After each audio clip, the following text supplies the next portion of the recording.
today, Hey Tammuz, Gimel Tammuz,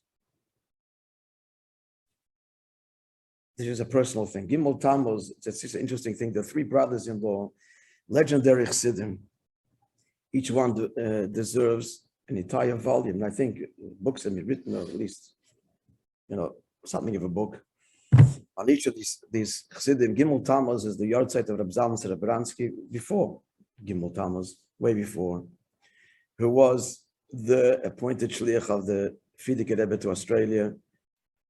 My grandfather was sent there to live there together with four other families. Obviously, he was sent to Australia in order to contribute to the building of Yiddishkeit, the yeshiva, and so on, which they did. But the one responsible, the shliach, was the Reb Zalman. He passed away Gimel Tammuz. Dalet Tammuz, which is yesterday, is the passing of Rabbi Mendel Futterfass, his brother-in-law, and also Rabbi Groner, Rabbi Yitzchak David Groner, who his story also, there actually is a book, a book which is published this thick on Rabbi Groner, a fascinating book. So it's a worthwhile read. Very entertaining by David Melman. Akaponim, so he passed away Dalet Tammuz, which was yesterday. So he was also brought out to Australia. He came to collect money. First, his first job when he first got married was he collected money for Tinkrit Mimi. He worked for the Rashag, and he traveled all over. And he came to Australia. He went to the Far East, all over, and he the community was so enamored by him, and the elder Chassidim realized that they needed an American to relate to the Australian youth. All Russian Chassidim didn't, and so they asked the Rebbe to send him there, and he was sent originally for a year or two to temporarily, and then they ended up to being a shlich. It's a whole story in its own right. So he passed away Dalet Tammuz. Now the Hayom of Dalet Tammuz is an incredible Hayom that describes him to a T, because it starts there with Chassid Echad or Talmud Echad. One Chassid, or one student, has the power to turn over a whole city and transform it, and it's all with the B'schus Avisein Akdoshim. It's interesting. He says Chassid Echad or Talmud Echad.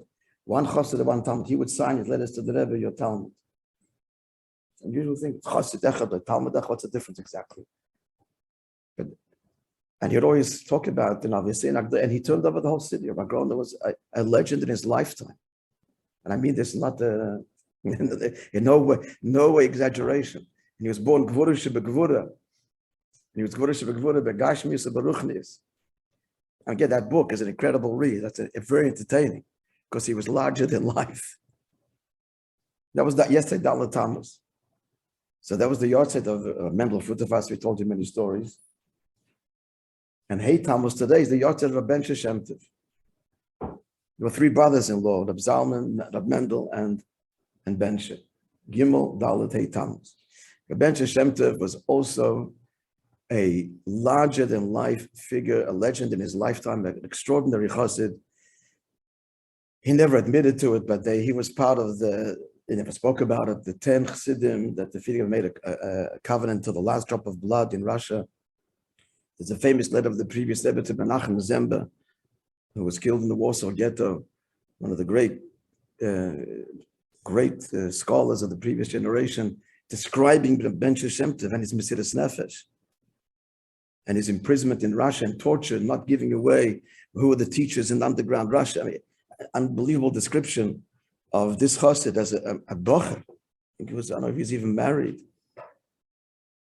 The Metzia Shem Tov, the volume is about him. The man suffered frostbite from his years in the Gulag, being exiled for 3 years, and he had to, for the rest of his life, his feet, frostbite, he had special shoes. But that didn't prevent him from walking and going wherever he went. I mean, it's talking about him for hours. He was a chassid, fire for the Rebbe. The founder of, he started Lakota Sichos and all kinds of projects. He was a very original thinker.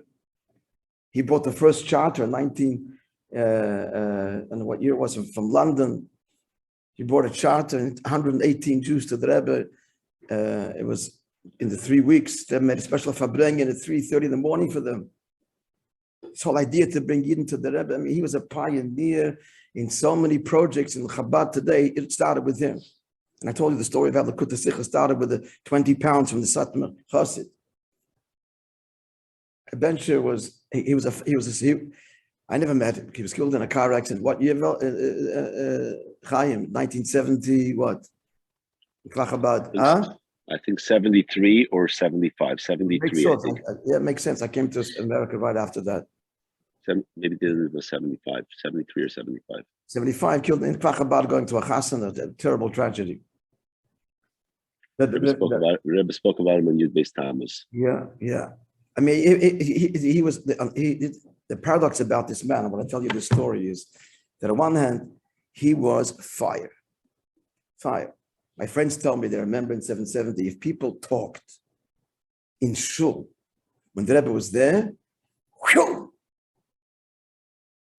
boom. When the Kutta Sikha started coming out, you come to 770, you see, that was my modern, and they see people learning the other Chassidus, close the sefer. What are you learning? The Rebbe's my modern fire for the Rebbe. Now you would think, and that's all you saw, that this guy was a hard, tough guy. Now, on one level he was, but his Avos Yisrael was equally legendary. Literally the shirt off his back for another year. And here's a story I'm going to share with you, which till I looked this yesterday, this 3-volume set of contemporary Chassidim. So they have a chapter on the Ben Shem Tov.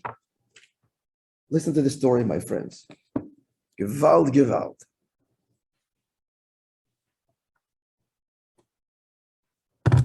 I'll show you a picture of him. I don't actually like the picture too much, but it's a picture of him. Looks like his passport. Yeah, it's a good picture. Let me see.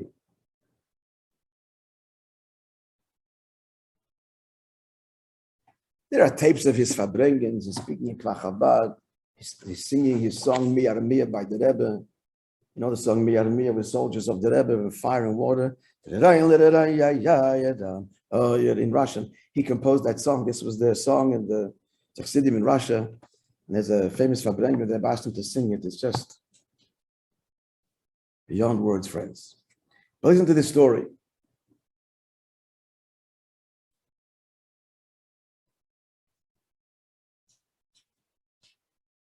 So in Perek Beis in Tanya, the Alter Rebbe speaks about Avos Yisrael.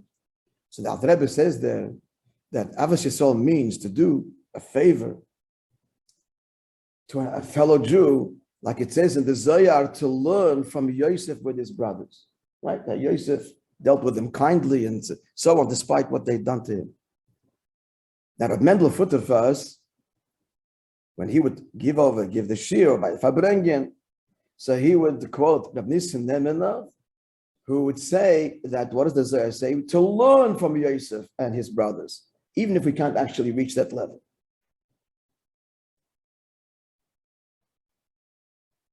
So the story goes that this Rabbi Al-Parovich said, I once asked Reb Mendel, no, that Yosef Atzadik was at this level. Yosef Atzadik. But us, we can even learn from him to do a favor to someone who had hurt you, like the brothers. So Reb Mendel says, what? Yeah, I saw it with my own eyes. He tells the story of the Ben Shem Tov. Listen to this story, friends. Reb Bencher was in prison. For 3 years he was in prison. And it seems that also at one time in the imprisonment were young Jews, Zionists. The Zionists of those days were anti-secular, anti-frum, and they made his life miserable. They came Pesach, so somehow they were able to get him matzah, and they said to him, you think you're going to have matzah on Pesach? Listen to this. We're going to mix it with chametz. That you're not going to be able to eat matzah. They were they were, what's the word, vehemently anti-religious. Zionism fundamentally was to replace religion. Then came religious Zionism and tried to salvage it. Well, that is not the story. And that's a failed experiment. Then we're back to get distracted. Now, the end was, this is before Pesach. The end was that he was released before Pesach. And Mendel said, so I went to see him, and I see that he's buying like expensive food. And I said to him, what's this for? He said, I'm going to give it to the Chaver still in prison. There's no money. And he's buying good food, better quality food, to give to these fellas who were torturing and threatened that he won't have matzah for Pesach. He's giving them, buying them good food. So Mendel Futterfeld says to the questioner, you can't be like Yosef. You can be like Yosef. And here's a story of Ben Shem Tov. This is an extraordinary story because he's really famous more for what I told you. His fire. This all comes from a rib. And no one was ever insulted by him from that patch. No one ever got insulted, if you got it. Because it came from an emissary Avos Yisrael. And not a theoretical Avos Yisrael, but an Avos Yisrael that we just told in this story. Ben Shem Tov. Okay, you have a wonderful day. We'll see you later. Rabbi.